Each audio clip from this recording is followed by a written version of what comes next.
ये ऐसे होता है कि अगर जन्म कुंडली के अंदर शुक्र आगे हो, बुध पीछे हो, तो आप समझ लीजिए कि आपकी जन्म कुंडली के अंदर पूरे जान और प्राण है और आप कहीं तक की भी सक्सेस अपनी बुद्धि के सहारे पा सकते हो। अपनी बुद्धि के सहारे वो सक्सेस पा सकते हो। और अगर कहीं बुध आगे शुक्र पीछे हुआ तो समझ लेना कि अब केतु आपके पास से कड़वे बोल बुला के, नेगेटिव सोच दिला के और अपने आप के घमंड के अंदर चूर करके आपको मास्टर बना के आपको जिंदगी के अंदर कभी आगे नहीं बढ़ने देगा। इतना आसान है अपने आप को जांचना।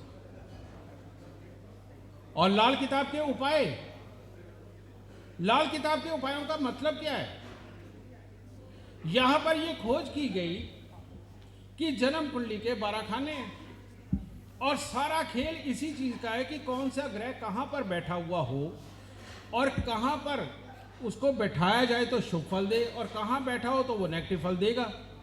तो ऐसी अवस्था के अंदर पहले जब मैं फरवाला में जाया करता था श्री जसवंत राय जी के पास, तो उनके पास कोई भी कुंडली दिखाने आया करता था तो वो 2 मिनट उसको ध्यान के देख के बाद में कहते थे अच्छा चल जाए, ये एक काम कर दे, तेरा काम हो जाएगा। जैसे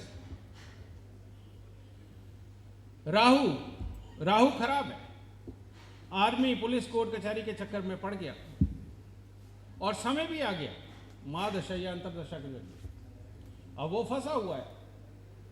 तो वो देखते थे हाँ ये बुध आगे पीछे की थ्योरी के हिसाब से राहु खराब है, उनको अब क्या चाहिए था।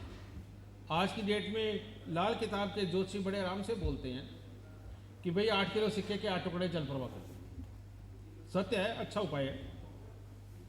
लेकिन वो क्या करवाया करते थे, वो कहते अच्छा ऐसे कर, दोनों टोपाज के ब्लेड ले और ब्लेड लेके उनको बीच में से तोड़ दे और उसको 4 पीस देके तेज चलते पानी के अंदर बहा दे, तेरा कुछ नहीं बिगड़ेगा, जा तू मौज ले, घर पे कुछ नहीं होगा। हर एक चीज को ध्यान से सुनना, पढ़ना, गुरुओं का आशीर्वाद लेना और आत्म मंथन करके ज्ञान को उसमें पिरो करके जब आप नए नए उपाय या नए नए योग निकालेंगे ना, उस दिन हम इस पूरे विश्व के अंदर सबसे बड़ी साइंस के ज्ञाता कहलाएंगे उस दिन। और ये हमारे गुरुओं ने किया है। बस हमारा करना बाकी, हमें प्रयास और करने। फिर इसके अंदर सूर्य बृहस्पति भले ही अपनी राशियों में, बहुत शुभ राशियों में, अगर ये जन्म कुंडली के 6, 7वें, 10वें, 11वें घर के अंदर बैठ के उस कुंडली को लाल किताब बहुत बुरा मानती, क्योंकि वो भी एक ही योग पे आधारित है, वो भी एक ही योग पे आधारित है। और वो योग क्या है? वो योग है शुक्र का योग। कि अगर शुक्र इनसे पहले से 6ठे घर के अंदर हो तो ये योग बेहद बुरा फल देगा। वो इंसान अपने आप को नहीं संभाल सकता, वो दुनिया के कामकाज और परिवार क्या संभालेगा। किसी का भी चेक करके देख लो, अगर यहां भी किसी का। और अगर कहीं सूर्य बृहस्पति इन घरों में है इकट्ठे बैठे या अलग अलग, और शुक्र अगर कहीं 7वें से 12वें घर के अंदर है, तो वो आदमी जो चाहे वो बन सकता है। वो नौकरी में जाना चाहे, बिजनेस में जाना चाहे, राजनेता बनना चाहे, ज्योतिषी बनना चाहे, कुछ भी करना चाहे, उस इंसान को गुण मिलते हैं और बहुत पड़ता है। और इसीलिए मैं ये कहना चाहता हूं कि जो लोग सिर्फ लाल किताब के अंदर एक एक घर का सिर्फ फल पढ़ते हैं कि शुक्र यहां बैठ के क्या फल देगा, सूर्य यहां बैठ के क्या फल देगा, मंगल यहां बैठ के क्या फल देगा, बेटा वो प्राइमरी क्लास है, वहां तक पढ़ना बहुत जरूरी है। और उसी को सब कुछ मान लेना ये सबसे बड़ी बेवकूफी है। जब तक लाल किताब के लॉ की गहराई में जाकर के उसको तुम साध नहीं लेते, तब तक लाल किताब के एस्ट्रोलॉजर बनना बेवकूफी है। वो वाला हाल हो जाएगा, नीम हकीम खतराए जान। बहुतों के साथ हो रहा है। एक बार मैं धर्मशाला में था, तो एक छोटी सी उम्र के बहुत बड़े पंडित जी बड़े अकड़ के साथ मेरे साथ आए, कहते मैं भी लाल किताब करता हूँ। मैं कहा जी बहुत अच्छा, खुश है दाता। कहते मैंने एक नया उपाय बनाया है। मैं बहुत अच्छी बात, इतनी छोटी सी उम्र के अंदर इतना बड़ा करम। कहते मैंने एक नया उपाय बताया। कहते लाल किताब कहती है कि जो भी ग्रह खराब हो उसके जीवों की सेवा करो और वो ठीक हो जाएगा। मैं हाँ बिल्कुल, लाल किताब यही बोलती है। कहते मैंने भी राहु 8 का एक उपाय बताया है, बनाया कि अगर लेड पानी में डालो तो वो तो जहर घोलता है। कहता मैंने लोगों के घरों में बिल्लियां रखवानी शुरू कर दी हैं और उनको बड़ा लाभ हो रहा है। मैं बेटा जरा मेरे को वो एक एड्रेस तो दियो जिसका लाभ हुआ हो। लाल किताब ये बताती है हर ग्रह के जीव के बारे में, लेकिन लाल किताब ये बताती है कि जब राहु खराब हो तो केतु का उपाय करो, जब केतु खराब हो तो राहु का उपाय करो।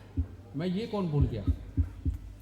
मैं राहु खराब है तो कुत्ता घर पे पलवाना चाहिए था कि बिल्लियां पलवानी चाहिए थी? तो समझाने का मतलब एक ही है बेटा, ये ज्ञान है, विज्ञान है।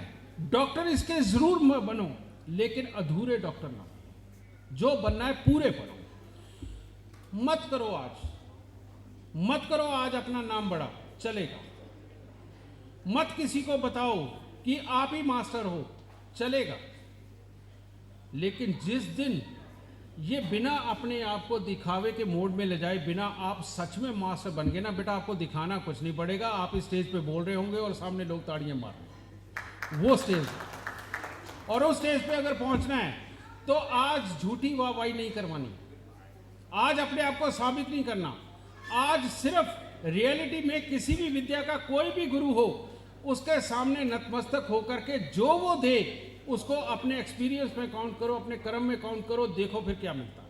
बहुत कुछ मिलेगा। ओके, ये अभी मैंने 2 सूत्र बताए आपको।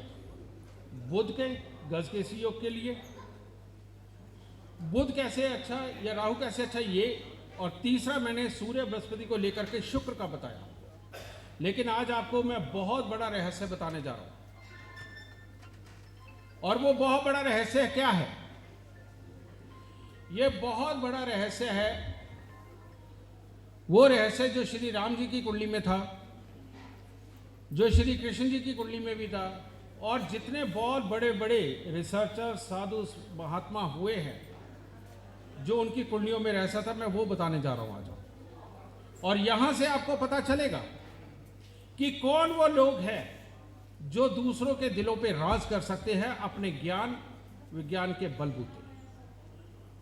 और वो रहस्य है जन्म कुंडली के अंदर लाल किताब के लॉ के अनुसार चंद्रमा का खराब होना। चंद्रमा ये जब लाल किताब के लॉ के हिसाब से खराब होता है, ये शुरुआती उम्र में जो मर्जी करवाए, लेकिन जैसे जैसे उम्र आगे की तरफ बढ़ती है, ये इंसान को अंतर्मुखी बना देता है, नरम कर देता है, दयावान बना देता है। यही वो चंद्रमा है जिसने राम भगवान से शबरी के बेर खाने के लिए मजबूर कर दिया, उनके इस भाव को देकर के। यही वो चंद्रमा है जो श्री कृष्ण जी के सुदामा के पांव धोकर के पिलवा गया। यही वो चंद्रमा। हालांकि भगवान अपनी अपनी कुंडली खुद निर्धारित करके आते हैं, लेकिन वो धरती पे आए हैं तो कुंडली साथ ही लेके आए। भले वो अपनी मनमर्जी की लेके आए तो वो अपनी लीला भी साथ लेकर के आए। और यही वो चंद्रमा है जिन्होंने गुरु नानक देव जी को सच्चा सौदा करवा दिया, सच्चा सौदा। और ये सच्चा सौदा क्या आप में से नहीं कोई करना चाहता है? ये वो जो भगवान हमारे जो इष्ट हैं, उन्होंने जो हमें सिखाया, क्या आप उन भावों के अंदर नहीं जाना चाहते? और अगर आप उनके इस भाव में ही ना जा सके तो आप उनकी सच्ची संतानें कैसे हो सकती, या उनका अनुसरण करने वाले कैसे हो सकते? तो ये भाव अगर जन्म कुंडली के अंदर अच्छा चंद्रमा हो, वो इंसान अगर सिर्फ अपने घमंड को त्याग दे तो वो इस चंद्रमा को पा लेता है। जैसे अनिल वश जी ने समझाया, मैं नाम भूल गया किस राजा की आपने बात बताई, वो फल वाली, हाँ बिल्कुल। तो उनको बाद में ये केतु वाला असर होगा। लेकिन जिनकी जन्म कुंडली के अंदर ये चंद्रमा होता है, उनके अंदर जन्मजात ये गुण होता है। वो थोड़ी देर के लिए अटल पन में रहे तो बात अलग है, लेकिन जन्मजात उनमें होता है। और वो योग क्या है? वो योग है जन्म कुंडली के पहले घर 1 से 6 के अंदर अगर बृहस्पति हो और 7 से 12 के अंदर अगर केतु हो, तो वो चाहे कर्क का, वृषभ का, किसी भी राशि का उच्च के स्थान पे बैठा हुआ चंद्रमा खराब ही होता है। उस इंसान की मां को बचपन में जरूर तकलीफ भोगनी पड़ती है। उस इंसान को अपनी पुश्तैनी जमीन छोड़नी पड़ती है। उस इंसान की मां तकलीफ पाती है जमीन जायदाद के मामले में, बचपन अभाव में गुजरता है। लेकिन बढ़ती उम्र के साथ उसको वो जो परमात्मा का दया करने वाला जो उसको अंदर भाव मिला है ना, वो भाव के साथ वो जिंदगी के अंदर इतनी तरक्की पाता है कि बुढ़ापे के अंदर वो मीलों मील की अश्रु लाइन के आगे चल रहा होता है जब वो दुनिया से जाता है। ऐसा भाव देता है ये चंद्रमा। तो इस चंद्रमा को जब भी प्रेडिक्ट करना है, अगर कोई माँ बाप अपने बच्चे की कुंडली लेके आए हैं और बच्चे की उम्र अभी अगर 24 साल से नीचे है, तो इसमें साफ तौर पे कहा जा सकता है कि माँ को पिता के दिए दुख नहीं तो पैसे के दिए दुख जरूर भोगने को मिले। बच्चे का पढ़ाई लिखाई में मन नहीं लगा होगा और ये ढंग से पढ़ा नहीं होगा, कामयाबी नहीं मिली होगी अभी तक, ये आप कह सकते हो। लेकिन साथ में आप ये कह सकते हो कि ये अपनी जिंदगी में बहुत बड़ा विद्वान बनेगा, बहुत अच्छा कमाएगा, परिवार को बहुत अच्छा रखेगा और जिंदगी के अंदर नाम कमा के जाएगा। इसके पीछे एक और बहुत बड़ा लॉजिक है जो आपको बताने जा रहा हूं। आपने उस व्यापारी को भी न्यूज में देखा होगा जो इंसान 4th क्लास पास था और जिसने लगभग हजारों को मकान गिफ्ट किए और हजारों को गाड़ियां गिफ्ट की, सिर्फ 4th क्लास पास। हीरे का व्यापारी, गुजरात का, हाँ सूरत का। okay? ऐसे बहुत सारे व्यापारी जिनको मैं पर्सनली भी जानता हूं, जिन्होंने जिंदगी के अंदर कभी 10th पास ही नहीं करी, आज वो अरबोपति, बहुत दान पुण्य करते। आपने वो लोग देखे होंगे जिन्होंने कॉलेज शायद शौक के लिए गए और पहले साल के अंदर कहा भाड़ में गया, हम तो पढ़ के पैदा हुए, वापस आए और कामयाब हुए और बहुत बड़े बड़े काम करके कामयाब है। ये सारे का सारा गुण सिर्फ उनको मिलता है जिनकी जन्म कुंडली के अंदर बृहस्पति पहले घरों में और केतु बाद के घरों में हो। बेटा वो ऐसे धनवान, कामयाब, नरम दिल, दान करने वाले लोग बन सकते हैं। ये लाल किताब का असूल हमेशा अपनी रगों में बसा के रखें।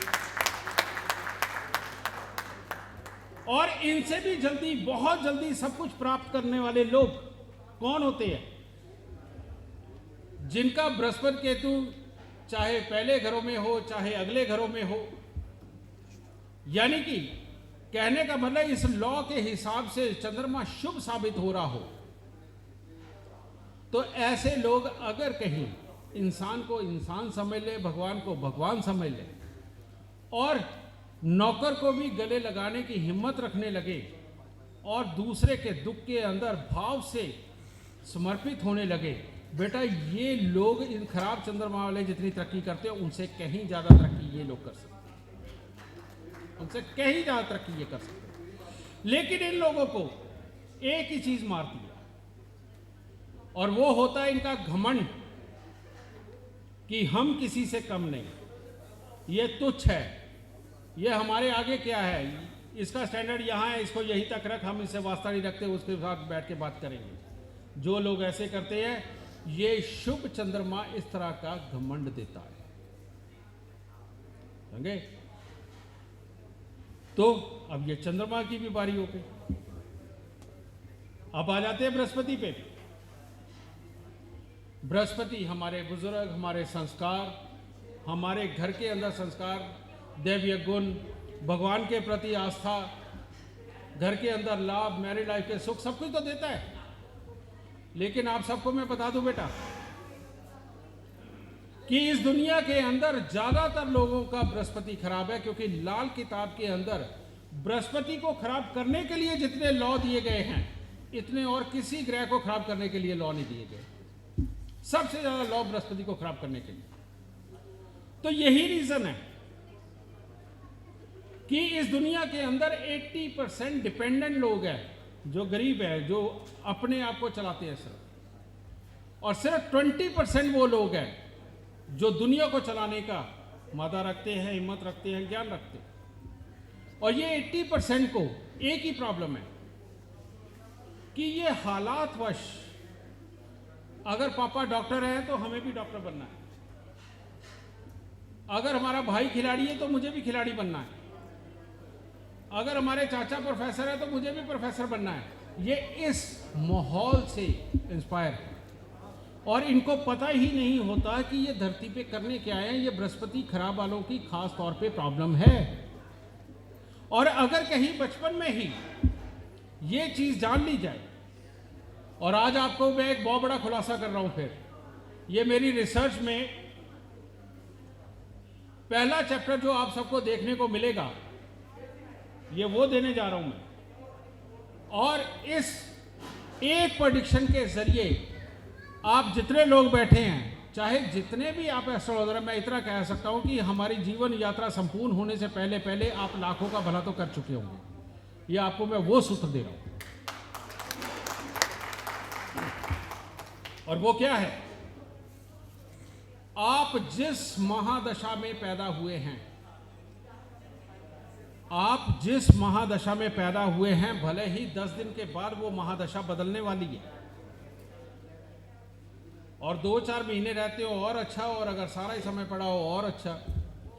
जिस आप महादशा में पैदा होने हुए हो, उस महादशा का ग्रह, चाहे वो खराब हो, चाहे वो खराब हो, वो जिस घर में बैठा हुआ है, उस ग्रह के उस घर से संबंधित जो भी काम हो, उस आदमी का लाइफ में वही प्रोफेशन बनेगा, कोई दूसरा नहीं बन सकता। इसके अंदर दूसरी बात, वो आदमी जिस अंतरदशा के अंदर पैदा हुआ है,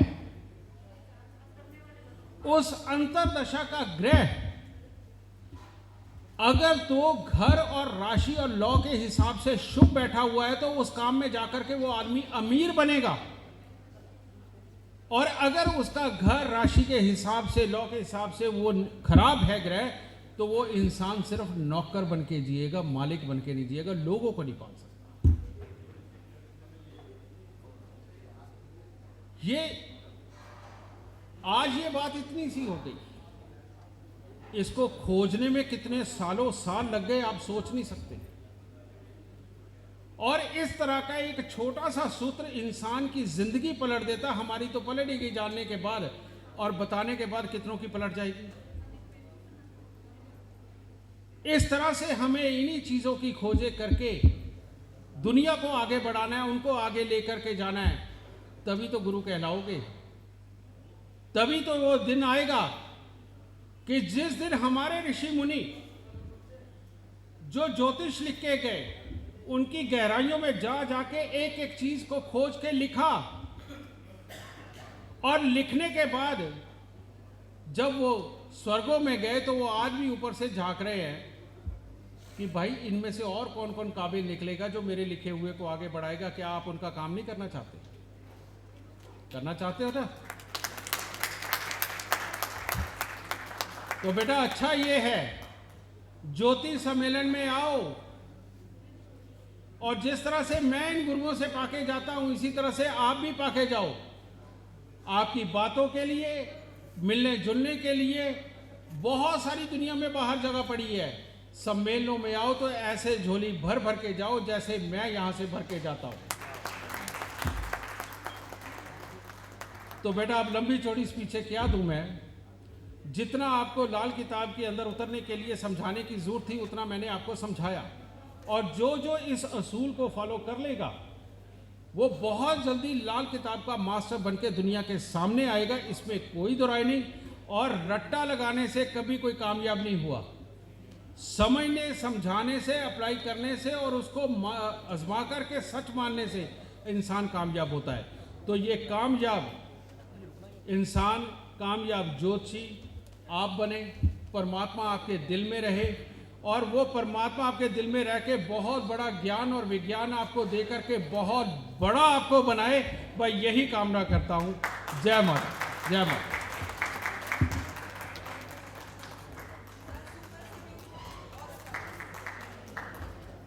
थैंक यू सर।